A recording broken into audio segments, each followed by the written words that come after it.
Hey, new guy. Hey. Do you have a minute? I've got this rash. Just wondering if you can check it out for me. Hey. I'm kinda in the middle of something. Yeah. Sorry. Okay. Hey, Lucas. Hi. Hey, yep. Don't mean to interrupt, new guy. You look hella busy. I'm flat out at the moment. Yeah. I just need one. Can we do this later? Oh, okay. Yeah, sure, yeah. Yeah, right on. Yeah, cool. New guy, it's 9:06 a.m. We're going for our 7th cup of coffee. What? You want one? No, mate. I'm all good, but thanks for the offer. Yeah. I'm not waking you up at 2 p.m. when you want a nap. Yeah, sneaky devil. Look, I get it. Pop-ups are annoying. And when users are inside your app and they are being bombarded with these intrusive, annoying notifications all the time, it can do more harm than good. And in today's video, I want to walk you through a blog post we've written on in-app guides. Now, this blog post is extensive and there are a ton of nuggets in there, so go and read this after you watch the video. For now, I'm just going to give you the high-level overview. My name's Paul Thompson. I'm on the growth team here at CommandBar, and for the next couple of minutes, I'm going to walk you through the best bits. First, let's define what in-app guides are. In-app guidance is guidance inside the app that helps your user use your app better. Now that's a really important definition to make because a lot of times many people think in-app guidance falls into one of these buckets, and it absolutely shouldn't. In-app guidance is not emails, SMS, phone calls, or screen shares. In-app guidance is not help documents or knowledge centers. It is not surveys or user feedback forms. It is not blog posts.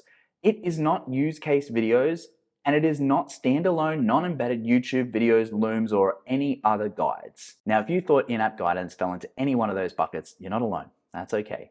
In-app guidance, remember, is specifically for guidance inside your app, nothing to do with the outside of it. To get you up to speed with in-app guidance, let's use the analogy of the family barbecue, just so I can cover the basics. Now, the family barbecue and your home is a little bit like your app. When you invite people over to the family barbecue, you want to set up a desired path from the very beginning. You want to know how to greet them at the door, maybe open up the side gate, and let them flow into the house, out to the back of the barbecue without worrying about the bulk of the other stuff inside your barbecue/app yet. That desire path is really important to get them streamlined and onboarded really efficiently. Now we're talking about the onboarding process. It's important to remember to focus on the essentials only. Don't overwhelm them with all the other extra stuff that's not important. Show them where the toilets are, show them where the food goes, show them where they can get a drink and grab a seat and sit down. Keep all of the extra stuff for later. Same thing goes with onboarding users into your app. We don't need to show them all of the fancy features just yet. Just get them settled in and flowing. Once everyone's settled and feeling good, then you get to show off all of the fancy parts of your house. Get to take them up to, the nice TV room that you have, or maybe there's some beautiful art that you want to show them. Much the same as when you get them inside your app. Maybe there's some fantastic features that only power users are going to be able to utilize, whereas the newbies, they might be a little bit overwhelmed by it. Now, where in-app guidance falls into all of that are all the little cues and nudges and checklists that you give your users along the way to guide them in the process of onboarding and succeeding and staying in your app or product. Some of the most common form factors of in-app guidance are modals, tooltips, product tours, checklists, chat widgets, help hub or resource centers, and command palettes. I thought it might be helpful to walk you through some quick examples of each of these common types of in-app guides. Let's kick off with modals. Modals are the OG in-app guide. They come in multiple names. Some people call them pop-ups, some people call them light boxes. Traditionally, they are there to inform new users of new features, to encourage the user to upgrade their account, or nudge users to take a specific action, like inviting a teammate. Because modals are typically large, sometimes they take up the whole screen, it's important to focus on the visual elements and make sure they're really appealing for your users to see. While modals are typically quite large, we look at tooltips as being quite precise in terms of in-app guides. Not only are tooltips smaller, but they usually communicate more specific information to a user. Tooltips are often pinned or anchored to a specific element in a product, like a button, and when the button is clicked or hovered over, the tooltip reveals itself to communicate relevant information to the user. When we combine tooltips and modals together, we get what we call product tours. Product tours are a sequential set of steps that users can follow to explore a certain functionality in your product. In this example here, we're seeing how Segment uses a chain of 4 tooltip modals to explain the various options for one of their features. Now, what do you get when you have a series of tooltips and modals in a product tour that you need to complete by a specific time? Well, we get some game theory here. We pull in some gamification to create checklists. Now, I don't know about you, but when I tick off checklists, I get a sense of accomplishment. And that's what we're leveraging here when we are doing these product tours and in-app guides in the form of a checklist. The users need to accomplish these steps and tick them off as they go to succeed in exploring whatever feature or functionality that they are working towards. If you're looking for something a little bit more proactive when it comes to in-app guides, you should check out chat widgets.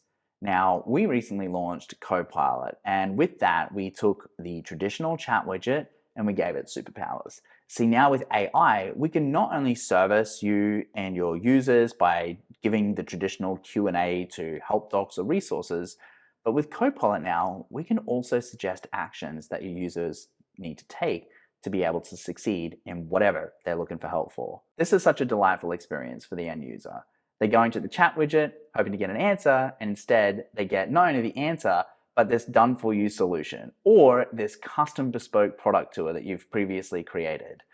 All in all, that experience keeps your users happy and in your app and feeling really fulfilled. I just mentioned this, but it's important to point out that help hubs and help centers are a really valuable resource when it comes to help inside your app. These little guides are there to support your users, so make sure you have built out a really robust help center so that your users get the help that they need from inside your app. And finally, command palettes. One of my power features that I love to use often is the old Command K. Inside Notion, inside Slack, they both have wonderful command palettes that give you the functionality to access and reach into all different pockets of the app and get to all of your resources in the shortest and quickest, most efficient way possible. Now you're probably thinking, all right, I've got the basics now, I know what in-app guides are, but how do I actually implement them without them being annoying? Well, you just have to follow these 3 rules. Rule number 1, surface the right content at the right time. The only way not to be annoying is to surface content to your users at the exact right time that they need it, not a moment before and not a moment after.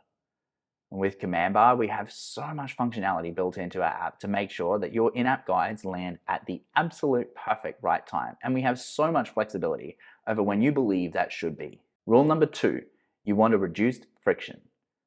Now, I know it might feel like you just want to keep smashing in-app guides in there to educate your users and hook them in at every possible moment, but that's going to create so much friction and it's going to do more harm than good. And rule number 3, respect and empower your users.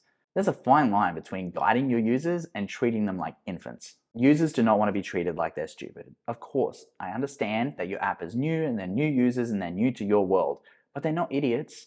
They've been online for many decades now in some circumstances. Give them a little bit of respect. Give them a chance and they might surprise you. All right, that was just a quick snapshot of what we have in this blog post. If you want to go deeper on a full guide to in-app guides, head to commandbar.com/blog, type in-app guides. You'll see this blog post that you're looking at right now, and it is full of juicy information. There are so many tidbits in there that I skimmed over in this video just because I wanted to give you the highlights. If you wanted to go read through it deeper, see a ton more examples and screenshots and scenarios that you can take inspiration from, then go there now and check it out. You won't be disappointed. All right, until next time.